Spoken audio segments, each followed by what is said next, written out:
वंदे मातरम। आप देख रहे हैं दिल्ली लाइव। मैं हूं आपके साथ काजल ठाकुर। मोदी सरकार के 8 साल पूरे होने के अवसर पर भाजपा अध्यक्ष जेपी नड्डा ने आज प्रेस कॉन्फ्रेंस की। इस दौरान उन्होंने नमो ऐप का नया संस्करण भी लॉन्च किया है। उन्होंने कहा कि इसमें 8 साल की उपलब्धियों का ब्यौरा होगा। यूथ इंडिया को इस माइक्रो साइट के माध्यम से कौन से काम सरकार ने 8 साल की अवधि में किए हैं और उसकी सही जानकारी, साथ में उसको जानने के साथ साथ एक गेम की तरह खेलने का प्रयोजन इस वेबसाइट में किया गया है। तो आज बीजेपी ने बड़े स्तर पर प्रेस कॉन्फ्रेंस का आयोजन किया गया क्योंकि मोदी सरकार को 8 साल पूरे होने 8 साल पूरे होने पर सेवा, सुशासन और गरीब कल्याण, इसके लिए समर्पित नरेंद्र मोदी जी की सरकार का थीम सॉन्ग में आपने कम समय में सारी बातों को रखने का प्रयास किया गया है, जिसको आपने एक थीम गीत का के माध्यम से आपने देखा। उसके साथ साथ आपने अभी एक वेबसाइट हमने लॉन्च की, माइक्रोसाइट, ये नमो ऐप पर इनोवेशन भारतीय जनता पार्टी का और विशेष करके नरेंद्र मोदी जी के कार्य करने में हमेशा हम सबको दिखता है। और उसी इनोवेशन के तहत प्रधानमंत्री मोदी जी ने नमो ऐप के तहत माइक्रोसाइट में जा करके एक नया मॉड्यूल खड़ा किया है, जो इंटरेस्टिंग भी है, इंटरैक्शन भी है, इंफॉर्मेशन भी है और इनोवेशन भी है। और सबसे बड़ी बात यह है कि इस मॉड्यूल में को गेमिफाई किया गया है। एक खेल के माध्यम से ज़्यादा लोग इसमें इंटरेस्ट लें, यंग इंडिया जुड़े, यूथ जुड़े, और वो इसको कैसे इस माइक्रोसाइट में जा कर के गवर्नमेंट के द्वारा किए गए प्रयासों के बारे में एक जानकारी हासिल करेगा। इसमें इसी माइक्रोसाइट में है प्ले एंड लर्न। इसी माइक्रोसाइट में आपने देखा भी, उन्होंने परिचय में बताया कि स्क्रैच करो, क्विज खेलो, क्विज के माध्यम से आप अपने स्कोर बढ़ाओ और स्कोर बढ़ाते हुए you can reach a particular level. तो यूथ इंडिया को इनोवेशन के माध्यम से, इस माइक्रोसाइट के माध्यम से कौन से काम सरकार ने 8 साल की अवधि में किया है और उसकी राइट इंफॉर्मेशन और उसको जानने के साथ साथ एक गेम के तरीके से खेलने का इस वेबसाइट में प्रयोजन किया गया है। तो इसके साथ साथ जो हमारे बेनिफिशियरीज हैं, उनको इस सैचुरेशन पॉइंट तक हमारे एमपीज और एमएलएज कैसे पहुंच सकते हैं, वो जिन बेनिफिशियरीज से मिलते हैं उनके वीडियोस वो अपलोड करके इसमें डाल सकते हैं, वो उसको शेयर कर सकते हैं। तो हमारी कोशिश है कि एमपीज और एमएलएज भी इस माइक्रोसाइट का उपयोग करते हुए अपने अपने क्षेत्र में बेनिफिशियरीज के सैचुरेशन पॉइंट को, यानी लास्ट माइल डिलीवरी हो रही है कि नहीं हो रही है, इसको जानने के लिए, और एमपी और एमएलए हमारे कितना इसका काम कर पा रहे हैं, इसको हमें जानने के लिए यह माइक्रोसाइट बहुत ही लाभकारी होगी। दिल्ली में सियासी गलियारों में हलचल तेज है। दिल्ली में बीजेपी की तरफ से पोल खोल अभियान की शुरुआत 15 मई से की गई थी, लेकिन अब इस अभियान को तेज कर दिया गया है। बीजेपी ने पोल खोल अभियान के तहत लोगों तक घर घर जाकर इस अभियान को पहुंचाया जा रहा है और इस अभियान के जरिए दिल्ली बीजेपी अध्यक्ष आदेश गुप्ता देवली विधानसभा के क्षेत्र तिगड़ी इलाके में पहुंचे, जहां पर उन्होंने कहा कि एक और प्रधानमंत्री सबका साथ और सबका विकास लेकर देश के गरीब पीड़ित वर्ग के लोगों के मुख्य धारा में लाने जुटे हुए हैं। जबकि दिल्ली की आम आदमी पार्टी सरकार की अगर बात करें तो नीतियों के चलते व्यापारी से लेकर संपत्ति मालिक और किराएदार सभी परेशान हैं। उन्होंने आरोप लगाया कि कोरोना में किराएदारों का मकान का किराया माफ करने का ऐलान आप सरकार ने किया था, लेकिन आज तक इसको पूरा नहीं किया गया। देखिए, पोल खोल अभियान 15 तारीख से चल रहा है और पूरी दिल्ली में पिछले 7.5 सालों के अंदर दिल्ली में अरविंद केजरीवाल सरकार ने जो वादे किए उनको पूरा नहीं किया। वो सारे वादे झूठे निकले। उन्होंने कहा लोगों को हम 12 लाख लोगों को रोजगार देंगे, लेकिन सिर्फ 440 लोगों को रोजगार मिला। दिल्ली में 20 नए हॉस्पिटल बनाने की बात कही थी, यमुना साफ करने की बात कही थी। उन्होंने दिल्ली में कोरोना काल में किराएदारों को किराया देने की बात कही, लेकिन कोई भी वादा पूरा नहीं किया। आम आदमी पार्टी के एमसीडी प्रभारी दुर्गेश पाठक ने कहा कि दिल्ली में साफ सफाई और कूड़े के पहाड़ एक गंभीर समस्या है। इस मुद्दे पर चर्चा करना बेहद जरूरी है। एमसीडी की मुख्य जिम्मेदारी दिल्ली की स्वच्छता को लेकर हमारे पास कई सुझाव है जो कि प्रभावी साबित हो सकते हैं। मुझे आशा है कि उपराज्यपाल जी थोड़ा समय निकालकर हमारे साथ चर्चा के लिए अवश्य बैठेंगे। इस विषय को लेकर हमने उपराज्यपाल को पत्र लिखकर समय मांगा है। आम आदमी पार्टी के वरिष्ठ नेता एमसीडी प्रभारी और राजेंद्र नगर उपचुनाव प्रभारी दुर्गेश पाठक ने सोमवार को पार्टी मुख्यालय में एक महत्वपूर्ण प्रेस वार्ता को संबोधित करते हुए कहा कि दिल्ली के नए उपराज्यपाल विनय कुमार सक्सेना जी को शुभकामनाएं। मेरी यही आशा है कि दिल्ली की जनता के हित में हम मिलकर काम कर सके। दिल्ली की साफ सफाई करना एमसीडी की मुख्य जिम्मेदारी है। आज मुख्यतः मैं एमसीडी का जो एक सबसे बड़ा काम है कि दिल्ली की सफाई करना। आज मैंने एक पत्र लिखा है एलजी साहब को और मैंने मिलने का समय भी उनसे मांगा है। मिलने का जो समय मुख्यतः 2 मेन बिंदुओं पर चर्चा करनी है उनसे। दिल्ली के अंदर जैसे सबको पता है कि केंद्र सरकार के सर्वे में दिल्ली पूरे देश के अंदर सबसे गंदा शहर खुद केंद्र सरकार का सर्वे मानता है। इस मुद्दे पर हम उनसे मिलना चाहते हैं। हमारे बहुत सारे सुझाव हैं।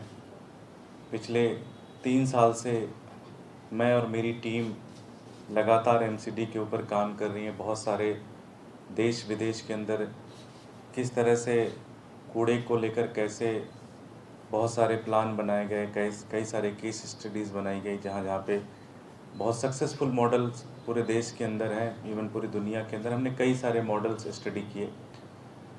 तो सबसे पहला तो कूड़ा हर घर से समय पर कैसे उठाया जाए, नियमित तरीके से उठाया जाए, जिससे दिल्ली वालों को भी बहुत सहूलियतें मिले और साथ ही साथ गंदगी पूरी तरह से ख़त्म हो जाए दिल्ली से।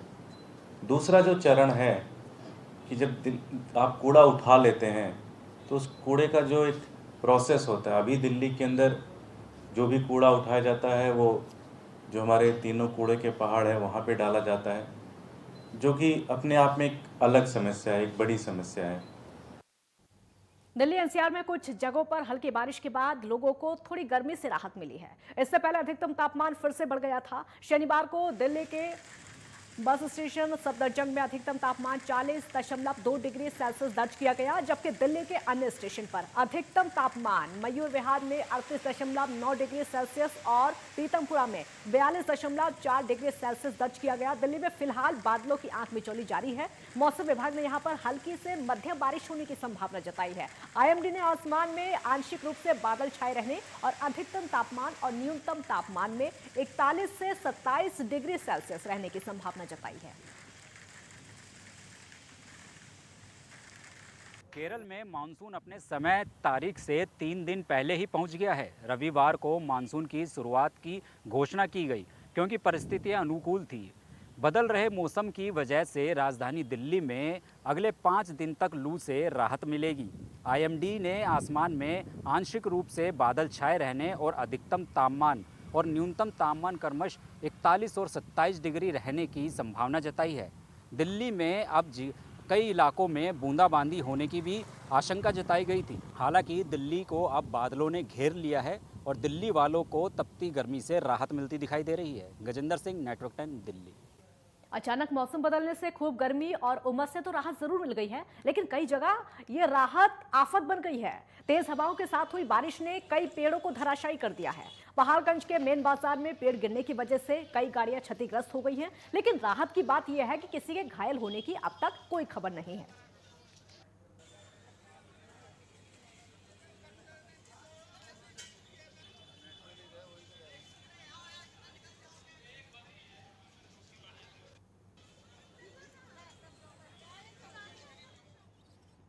और वहीं जगह जगह जलभराव की समस्या से लोग इस समय परेशान हैं। इसके चलते लोगों को काफी परेशानियों का सामना भी करना पड़ रहा है। दिल्ली के मुकरबा चौक के नजदीक संजय एनक्लेव और जीटी के डिपो के पास में जलभराव हो गया है। इसके कारण लंबा जाम लग गया है। जलभराव होने से पैदल चलने वाले लोगों को हादसों का डर बना हुआ है। अभी कुछ देर पहले ही पीडब्ल्यूडी के नालों की साफ सफाई का काम किया गया था, लेकिन इसके बावजूद लोगों को जल भराव की समस्या से छुटकारा नहीं मिल पा रहा है।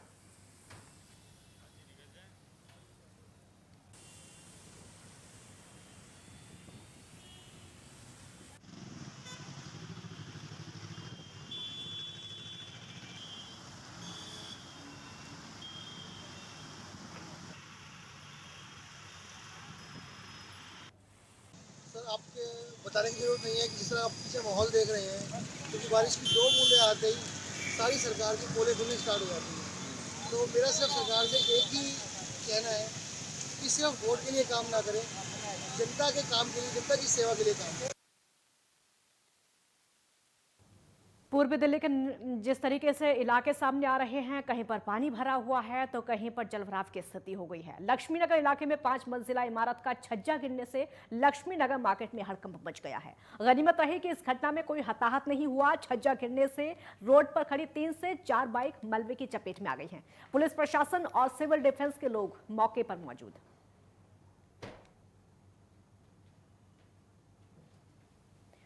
तो लक्ष्मी नगर मार्केट में पूरी तरह से हड़कंप मचा हुआ है। ये दिल्ली के लक्ष्मी नगर की तस्वीरें आप देख रहे हैं। पहले यहाँ पर बारिश होती है, आंधी तूफान आता है और उस आंधी तूफान में एक छत का छज्जा गिर जाता है। इसकी वजह से 3 से 4 बाइक क्षतिग्रस्त हो चुकी हैं।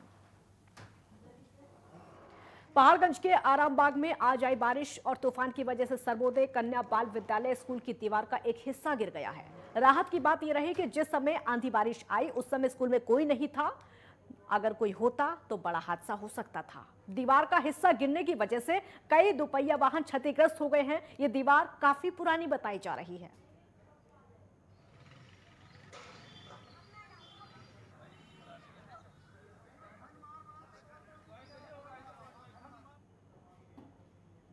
और वहीं पंजाब के मशहूर सिद्धू मूसेवाला की हत्या के मामले में बवाल खड़ा हो चुका है। ऐसे में राजधानी दिल्ली में कई जगह पर प्रदर्शन देखने को मिला। वहीं अगर बात की जाए दिल्ली के अंदर, बीजेपी और कांग्रेस ने भी इस हत्या का ठीकरा आम आदमी पार्टी पर फोड़ा है और उसी कड़ी में कांग्रेस से दिल्ली प्रदेश उपाध्यक्ष गया पूर्व एमएलए जयकिशन ने आम आदमी पार्टी पर जमकर निशाना साधा है और बीजेपी से सुमित सरसर जिला उपाध्यक्ष ने जमकर केजरीवाल पर निशाना साधा है और इस पूरी घटना का जिम्मेदार आम आदमी पार्टी को बताया है। बीजेपी से लक्ष्मी नारायण विधानसभा प्रत्याशी ने सिक्योरिटी में फेरबदल के फैसले को गलत बताया है। ये जो सिद्धू मूसेवाला का जो मर्डर हुआ है, ये सीधा सीधा केजरीवाल की साजिश समझो। केजरीवाल जी अपने आप तो 100 150 बाउंसर लेके चलते हैं, बॉडीगार्ड लेके चलते हैं और ऐसे ही इनका जो सीएम है वहाँ का भगवंत मान, वो भी अपने आप वो लेके चलता है बॉडीगार्ड वगैरह। इसको सार्वजनिक करा, जो इसकी सिक्योरिटी हटाई और सिक्योरिटी हटाने के बाद इसको जो सार्वजनिक करा वो गलत करा। इसके कारण जो इसका हत्या हुई है वो इसकी सिक्योरिटी हटने के कारण हुई है और सार्वजनिक करने के कारण हुई है। तो सिद्धू जी मूसेवाला की जो हत्या हुई, इसमें बिल्कुल अरविंद केजरीवाल और जो पंजाब के मुख्यमंत्री हैं इनके ऊपर एफआईआर दर्ज होना चाहिए, क्योंकि इन्होंने सिक्योरिटी हटाई और इन्होंने सिक्योरिटी का ओपन कर दिया अखबारों में कि भाई इन लोगों की सिक्योरिटी हट गई और इन्होंने उग्रवादियों को पूरा श्रेय दिया है। अगर ये सिक्योरिटी नहीं हटाते और सिक्योरिटी हटाने का ये नाटक नहीं करते तो वो बेचारे उसकी जान नहीं जाती। कांग्रेस के खिलाफ भारतीय जनता पार्टी हो चाहे आम पार्टी हो, दोनों की अंदरूनी एक मिली भगत से कांग्रेस के खिलाफ ये साजिश है। कांग्रेस के नेताओं को टारगेट बना रखा है, चाहे सीबीआई से फंसाना हो, चाहे न्यायपालिका के ऊपर दबाव डालना हो, चाहे पुलिस की दबाव हो, चाहे ईडी का दबाव हो। कांग्रेस को चारों तरफ से घेरने की दोनों पार्टियों की, बीजेपी की, आम पार्टी की अंदरूनी समझौता है और ये कांग्रेस के खिलाफ षड्यंत्र है।